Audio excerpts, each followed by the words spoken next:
Hey everybody, I found a video from the Dave Ramsey clan that I think is going to split my audience.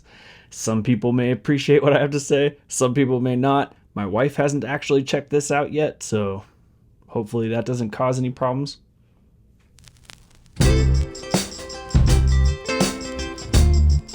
Welcome back to the Wealthy Idiot Show. My name's AJ, and before we begin, please make sure to destroy that like button, subscribe, throw some comments down below, tell us how you feel. I'm super interested in everyone's opinion on this topic. It's definitely a little bit maybe outside the financial realm, kind of, sort of, because we're responding to a Dave Ramsey / Dave Ramsey's daughter video, and sometimes they talk about life stuff, so, it should be interesting. But I found this video that came out just last week called "My Fiancé is Demanding Her Dream Wedding or She's Leaving!" ! So I'm super curious to find out what this means, and I do have opinions about weddings and finances, so let's get into it. Start us off in Los Angeles. Hi, Anthony. Welcome to the Ramsey Show. Hi, how are you doing, Mr. Ramsey? Great, man. What's up? So my fiance and I recently got engaged last August, and we've been fighting about the cost of it. I told her that I wanted to pay off my debt first before we went and tried to pay off a big wedding. And I just paid off my debt this month, and with the wedding that she wants, I can't afford it with it only being 6 months away. And I've been telling her that I don't feel What is the comfortable price going tag? $16,000. Good on you for getting out of debt, man. I'm actually a firm believer in getting out of debt before getting married. I think that you shouldn't bring your financial baggage. If you're not in the same picture financially, I think that marriage is going to be a struggle. Money is one of the biggest reasons that divorce occurs, and I think that you just got to maybe mature a little bit. So I think it's good. He matured up. He got out of debt. That sounds awesome. Obviously, as my watchers and viewers know, I'm excluding things like leverage. I'm not counting that, but for actual consumer debt like cars or credit cards, it's just not awesome to bring that into your marriage with you. So I think that's super good. Second of all, I think that what we've done with weddings and kind of engineering this sort of princess event that everybody thinks that they have to have. I mean, it feels very commercialized. We told everyone you have to go buy these crazy expensive dresses, get these crazy expensive venues. If you watched before, I talked about how I'm possibly looking into the wedding venue industry because the amount of money you make is just insane for the amount of effort you have to put in. And everyone kind of feels like they have to do these things. And then if money is one of the biggest reasons of divorce and you start your whole marriage off by going into a bunch of debt, doing something that's a one-day event, I think that's crazy. So I have some ideas around that. I'm going to wait till the end. But $16,000 seems like a lot of money to me when you're this young and you're just trying to start out. The price tag is $20,000, but she paid $4,000, so there's $16,000 left. What do you make? About $30,000, $40,000 a year. Okay. So we're talking a wedding. He makes 30 to 40, so let's say 35. The wedding is already more than half his salary, right? And then he has to pay, I'm assuming he bought a ring. He paid some money for that. I don't know. This seems like a lot of money to me. What does she make? About the same, sir. We're both in the military. Oh, I see. Okay. Okay, so let's say they both go into this equally. Then you have a quarter. You're paying a quarter of your yearly salary each into this wedding. That's a lot for just starting out. Sorry. Go ahead with your question. And that's basically, so I was telling her that I don't feel comfortable going back in debt. But I asked her to move it back. She said if the wedding doesn't happen when it's scheduled just like that, there's kind of no reason for us to continue. And I don't know if this is something I should hold my ground on, or as a man, if I should make this happen for her. Oh, all right. You can already see it in Dave's daughter's face. She's like, I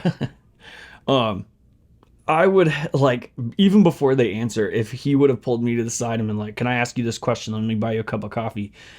I would have probably told him to sit her down and be like, "Look, are you serious about that? If I can't come up with this money to have this wedding and I'm not going into debt for it, if I can't come up with it, that's it. This relationship is over. And if she says yes again, I'm out of there. That's it." Right? You can't be in a situation where you're threatened the start of the relationship. I get that, they've been dating, but the start of the real relationship was the marriage part, is with an ultimatum. It's not a request. I'm giving you an ultimatum, meaning that you give me the whole tomato or else. Yeah, just not a great thing. Like, ultimatums in generally are not great for relationships. Saying, I have to have X or we're done. I have to have Y or that's it, I'm out of here. It puts that person in a tough position. Like, there has to be some sort of discussion or compromise around stuff. And if there isn't, it's already not a good relationship. And you're going into the marriage knowing this about her. I don't know. I would probably recommend that he either cut and run or he tell her that, the engagement's off. And if she wants to try, for further in the future, then, you can continue dating. We might get re-engaged. Something like that. Well, the surface problem is that she's choosing a wedding over you. Right. Which you're kind of involved in the wedding. So this is kind of oxymoronic. It's a little crazy. But then there's deeper stuff. I mean, I would think, though, Anthony, there's other stuff going on, right? I mean, is it that do you have a pattern of not doing what you say and she feels like that this is part of it? I mean, like, is there other stuff, or is it really that simple that she's like, if I can't have this wedding at this date with $20,000, I'm done? Like, was it really that cut and dry, or have you guys been? We've been fighting since we got engaged. Fighting about what? About what specifically? For me, it's the cost of it. She says that I'm being greedy, and this is something that people, pay for. And I've just been telling her I just don't feel comfortable going in debt. There's other ways around it. I've said if we can push it back, which we've already pushed it back. It was originally supposed to be happening next month, but due to our finances from coming back overseas, we pushed it. Oh, that's so frustrating. All right, dude, you're absolutely right. There's no reason to go into debt for this. And then that whole argument, like, it's not that big of a deal, like, this is what people do, is a terrible financial argument. Most people suck at finances. So copying them is probably a bad idea, right? So doing the thing that most people don't do, and Dave usually advocates for this. Dave is like, don't do what most people do the smart thing, because that's how you get ahead. And then, I don't know, let's wait and see what his answer is. I'm like, go get married. You guys have been engaged for a year. Go get a marriage certificate. You guys go to the courthouse. Go. Okay, so I would advocate for that, but you got to work through these problems first with the ultimatum. Get married, and then in 6 months. Well, yeah, I guess that's probably true. I guess this would have been like, this is what I would want for you, though, if it was in a healthy state. That's fair. Is to go do that, and then you can go do a reception another time. But there are too many red flags here. Let's establish a couple things. All right, a $16,000 wedding is not too much. Yeah, it is. You're wrong. That is a reasonably priced wedding. No, it would be if your parents were helping, but a quarter of your yearly salary on one day of the year. Like, I get that you want to make sure that it's special, but there's ways to do that without spending that much money. So yeah, it's unreasonable.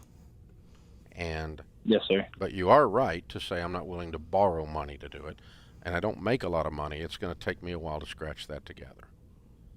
So in the sense that she's right, she probably feels like you don't value her. You don't value the ceremony, and you're not, you don't. So or he's being cheap. Yeah, you're being cheap when it comes to her, and that's probably hurting her feelings, and that's probably where the fights are coming from. How old are you two? I'm 23, sir. And she is 24, sir. Okay. So, babies. So, the amount is not out of line. The process and everything around the thing is out of line. When you hear, if I don't get my wedding my way, I'm out of here. Well, guess what? You're going to hear that the rest of your life. If I don't get this car, I'm out of here. If I don't get this couch, I'm out of here. If you don't budget for my nails and my hair, I'm out of here. So, you're not an ATM machine. You're a husband, potentially. Okay? And it's not a matter of as a man. It's a matter of we need to be as two grown-ups in agreement, in alignment of how we're going to live our lives. And if we can't establish that I'm not going to borrow money, and so if if you demand that we do things that require that we borrow money, then we don't need to get married, because that's going to be inconsistent, and we're always going to be fighting, and it's not good. It's going to lead to another divorce or a divorce in the future. So we don't need to do that. But if we can be in agreement that the amount is reasonable, but the process, the ultimatum, I'm out of here if I don't get what I want, spoiled little brat routine, or the process of I demand you borrow money to make me happy, and again, that's against your values, then yeah, this is over. She needs to just check out. So if I were in your shoes, obviously you guys are in love, or you think you are, I would try to sit down with a pastor, a chaplain. You're in the military. Get a chaplain to sit down with you. A good Christian chaplain is the only way I know to get at it. Or go see a pastor at a local church and sit down and try to get some coaching and some counseling, some relational input on how you guys deal with this. It sounds like you're talking at each other instead of with each other. Yes, sir. Like, she's not hearing how important this is to you, and you're not hearing how important this is to her. And so it comes down to, you have to borrow money to make me happy. That's probably not what she really means. I hope she's not that immature and shallow. She's probably just saying, dude, this has been going on forever. It's been going on forever. And I don't see how we're ever going to get there. And I can't, if we don't borrow money, I don't know how we're going to have $16,000. I don't know how we're going to have a decent wedding. But a $16,000 wedding with both of you working, and household income would be the equivalent of about $70,000, is not unreasonable. Yeah. It's not, if you had the cash. And we can put the cash together. By the way, during this year while you were getting out of debt, she put a whole $4,000 towards this. Where's her? If she makes the same amount of money, it's not your obligation to man up. I mean, you're over here cleaning up something else. Yeah. So, and I don't necessarily believe you have to be out of debt to be married either, by the way. That's another thing I would throw at you. So we do want you to live out of debt and debt-free, because we believe that's the best way you're going to have a great life. But it's not, you're not required to be debt-free to start have a baby or get married, like these big life things. But you do need to be in agreement. All right, Anthony. Sorry you're going through this, man. It sucks. I can't say I empathize. I don't know, but being in a position where the person that you love, that you want to spend the rest of your life with, is telling you that you're not enough, it has to be a certain way, or I'm out, is a tough position to be in. And I think Dave's right. I don't think that she thinks that that's what she's saying. That's how it's probably coming across, but that's not what she feels like she's saying. What she feels like she's saying is, I want you to prioritize this. I want you to prioritize me, because that's how I view it, right? And there needs to be a sit down and discussion, like I said at the beginning. Like, you guys have to sit down, talk about it, see if you can figure it out. Like, look, I'm not willing to go into debt.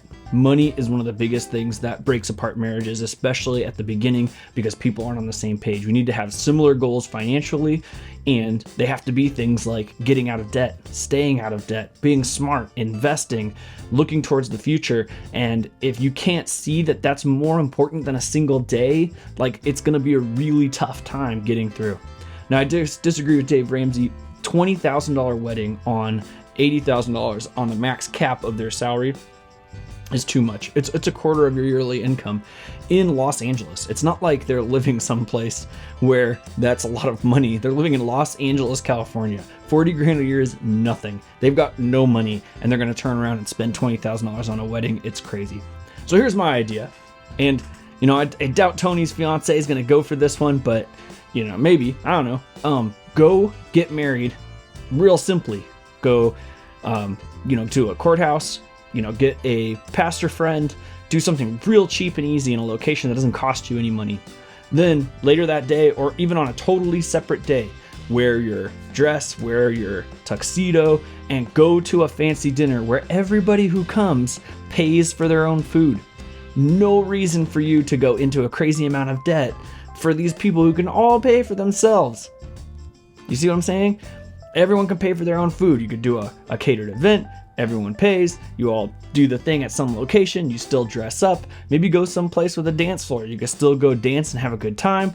Like, you could do all this stuff so much more cheaply than trying to create this sort of dream that society tells you that you have to have. Maybe we should normalize that. Like, normalize everyone paying their own way to go to somebody's wedding so that we're not setting up these new couples for failure to start off with. I mean, I would feel real guilty about that, going to a wedding where I knew that the person was paying $20,000 or a quarter of their income on that wedding, and I was there to enjoy it. That would hurt me. So I would like to see more weddings where people pay their way to go to them. I think that makes more sense. But like they're saying, if she's not into that and this ultimatum is real, then you got some serious considering to do. It's no longer about the wedding, my dude.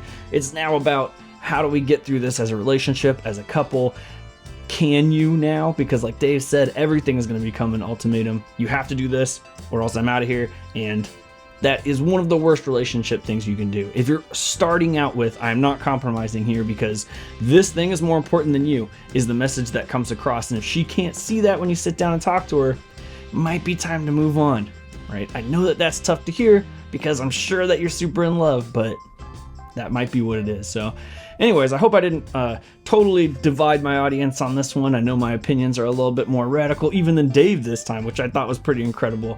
But, you know, if you learned something, throw down a like on there. Even if you didn't learn something, but you had a good time, throw a like down on there. Comment on what you would do. I'm super interested to hear in different people's perspectives on this one. I think it's a really interesting topic.